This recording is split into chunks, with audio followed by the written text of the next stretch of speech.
Okay, let's dive right into this explainer. Today, we're unpacking a massive paradox right at the heart of the hospitality business. When you think of your typical hospitality business, success usually looks like keeping people around for as long as possible.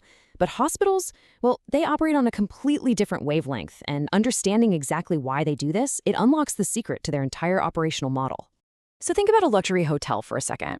The longer you stay, the more room nights you pay for, the more room service you order, and obviously the happier the management is, right? But in the hospital industry, they fundamentally want the exact opposite.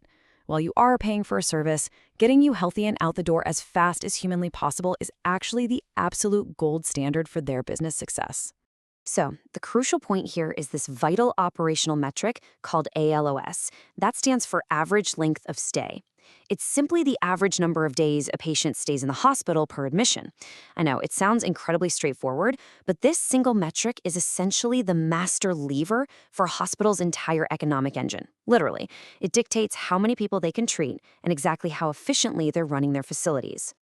To really grasp why a lower ALOS is so much better, imagine a swing at a playground.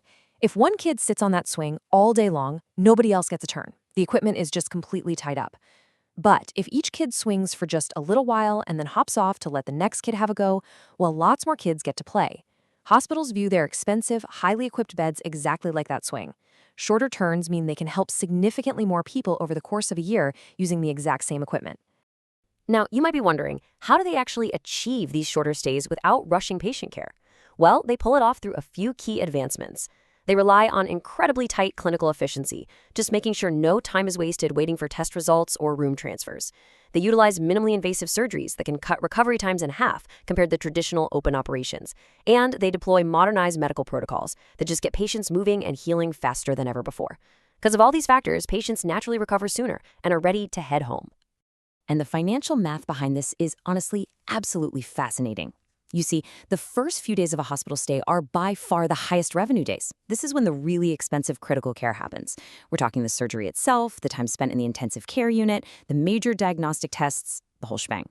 So by turning beds over faster and lowering the ALOS, the hospital amortizes or basically spreads out those high-revenue early days over fewer total days, which heavily concentrates their earnings.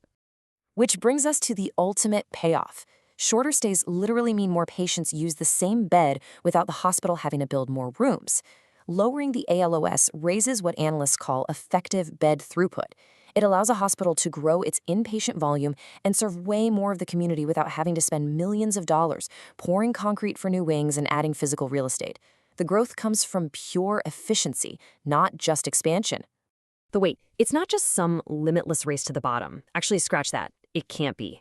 If the average length of stay dips too low relative to the complexity of the medical cases they're treating, it raises an immediate red flag. It can signal premature discharge, meaning patients are being sent home before it's truly safe, and obviously that hurts patient care. Or on the business side, it causes revenue leakage, where the hospital basically misses out on justified, billable recovery time because they rushed the process and failed to capture the necessary treatment cycle. So you see, it's a very delicate tightrope walk between business efficiency and pristine patient care, which leaves us with this final thought to consider. When we analyze a hospital's performance, how do we determine when a brilliantly short hospital stay crosses the line into a dangerous premature discharge? It's the ultimate balancing act in healthcare operations. Thanks for joining me for this explainer. I bet next time you or a loved one are in a hospital, you'll know exactly why that clock is ticking.